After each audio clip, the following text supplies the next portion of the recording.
তখন আমার বয়স ২২। আমাদের ফ্ল্যাট তৈরি হচ্ছে। কিছুদিন আমরা একটা বাড়িতে ভাড়া থাকতাম, এক বিধবা মহিলার বাড়ি। একা থাকতেন তিনি, আমাকে খুব ভালোবাসতেন আর বিশ্বাস করতেন। আমার ধারণা আমি দেখতে খুব একটা ভালো না, কিন্তু মেয়েরা বলে আমি নাকি হ্যান্ডসাম। জানি না তারা কি দেখে আমার ভিতর। আমি বাড়িওয়ালিকে মাসিমা ডাকতাম। একদিন আমাকে ডেকে বলল, অর্ণব, আমার এক বোন থাকে বর্ধমানে, অনেক দিন তার কাছে যাই না, আমাকে একটু নিয়ে যাবে বাবা? বললাম যাব মাসিমা। রওনা হলাম তাকে নিয়ে বর্ধমান। ট্রেন থেকে নেমে থামলাম শ্যামবাজারে, মাসিমার বোনের বাড়ি। মাসিমার বোনও বুধবা, তার 2 মেয়ে আছে। প্রিয়াঙ্কার বয়স 20 বছর আর অনন্যার 18 বছরের। মাসিমাকে পেয়ে সবাই খুব খুশি। তার বোন তো বকবক করেই চলেছে। প্রিয়াঙ্কা আর অনন্যাও কথা বলছে, কিন্তু আর চোখে আমাকে দেখছে। মাসিমা আলাপ করিয়ে দিল, এর নাম কিংসুক, ডাকনাম অর্ণব। শুনতে পেলাম অনন্যা বলছে, অর্ণব না রণব। প্রিয়াঙ্কা কথাটা শুনে মুচকি হেসে অনন্যাকে বলল, চেঙ্গিস খা। মুখে বলল, হায় অর্ণবদা, ভিতরে আসুন। এইভাবে প্রথম আলাপ শেষ হলো। দুপুরে খাওয়া দাওয়া শেষ হলো। বাড়িটা দোতলা। মাসিমার আর্থ্রাইটিস, তাই নিচে থাকেন। 2 মেয়ে উপরের 2 ঘরে থাকে। আমাকে প্রিয়াঙ্কা তার ঘরটা ছেড়ে দিয়ে অনন্যার রুম শেয়ার করলো। মেয়েদের ঘরে একটা মেয়ে গন্ধও থাকে। আমি রুমে ঢুকে সেটা টের পেলাম। কেমন জানি অনুভূতি হলো। Single bed, reading table, attach bathroom, একটা আলনা, ওয়ার্ডরোব আর একটা বইয়ের আলমারি। আমি আমার সুটকেস খুলে টাওয়াল আর পায়জামা বের করে বাথরুমে যাব ফ্রেশ হতে। দেরি হয়ে গেছে বলে আগে লাঞ্চ করে নিয়েছি সবাই।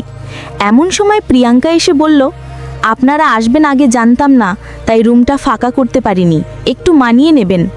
বললাম, না না, আমার কোনো অসুবিধে হবে না। সন্ধেবেলা অনন্যা এসে বলল, চলুন অর্ণবদা, বেরিয়ে আসি। হাঁটতে হাঁটতে শতদ্বারের দিকে গেলাম 2 বোনের সঙ্গে। প্রিয়াঙ্কা বাম পাশে আর অনন্যা আমার ডান দিকে হাঁটছে। একটু পরে একটা ফাঁকা জায়গা এলো।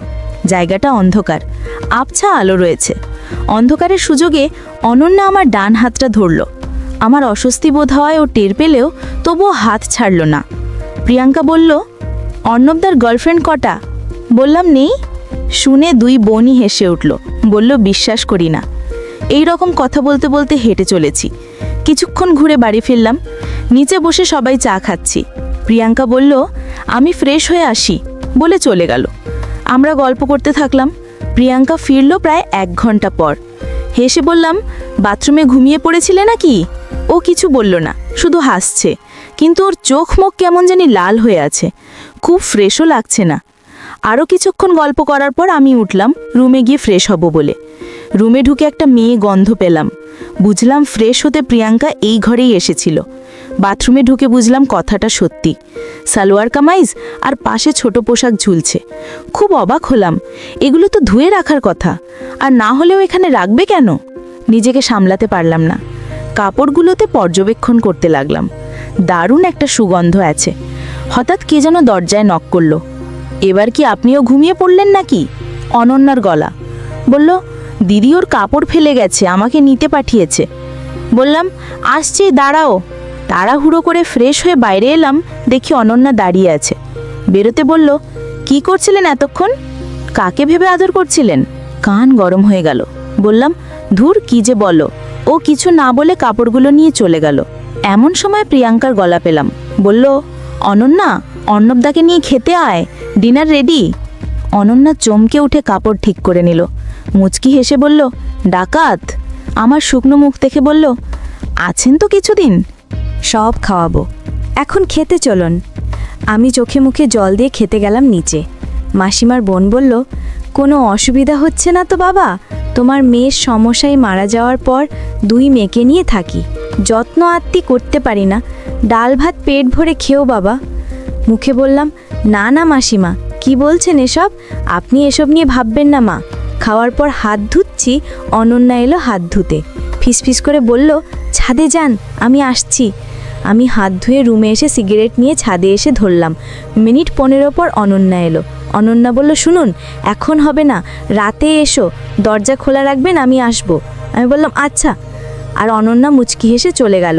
এরপর আমিও কিছুক্ষণ পর ছাদ থেকে নেমে রুমে গেলাম। এতক্ষণে রুমটা ভালো করে দেখার সুযোগ পেলাম। ঘুরে ঘুরে সব দেখলাম। হঠাৎ দেখি বইয়ের আলমারি তার একটা পাল্লা একটু খোলা। প্রথম যখন দেখেছিলাম তখন বন্ধ ছিল মনে আছে, কেউ এটা পরে খুলেছে। অনেক ম্যাগাজিন আছে আর একপাশেই ছোট ছোট পঞ্জিকা সাইজের অনেক বই। একটা বই নিয়ে খুললাম, নিজের চোখকে বিশ্বাস করতে পারছি না। সবগুলো গল্পের বই, ওরা এগুলো পড়ে? ভাবতেই অবাক হয়ে গেলাম। ভাগ্যকে আর একবার ধন্যবাদ দিলাম। ট্যুরটা জমবে ভালোই। বন্ধুরা, তোমরা নিশ্চয়ই বুঝতে পেরেছো কেমন বই। আমি ওপরের একটা গল্পের বই নিয়ে পড়তে শুরু করলাম। গল্প পড়তে পড়তে কিছু কাজও সেরে নিলাম। তারপর অনন্যার জন্য অপেক্ষা করতে লাগলাম। দরজা হালকা খোলা ছিল আর লাইট অফ করে চুপ অপেক্ষা করছিলাম। কখন ঘুমিয়ে গেছি মনে নেই। হঠাৎ কিছু একটা হাওয়াতে ঘুম ভেঙে গেল। চোখ খুলে দেখি অনন্যা এসে কিছু করতে চাইছে। আমি একটু অস্বস্তিতে পড়ে গেলাম। বন্ধুরা, ইউটিউবের কড়া নিয়মের কারণে স্বপ্নে যা দেখেছি তা সরাসরি বলা যাচ্ছে না। তোমরা কমেন্টে দেয়া লিংক থেকে আমার ওয়েবসাইট ভিজিট করো, সেখানে একদম খোলামেলা গল্প দেওয়া আছে। সারা রাত কাজ করে সকালে ঘুম ভাঙতে দেরি হলো। 9:30 অনন্যার ব্যাগে ঘুম ভাঙলো। আয় অনন্যদা, উঠুন, আর কত ঘুমাবেন, দুপুর হয়ে গেল তো।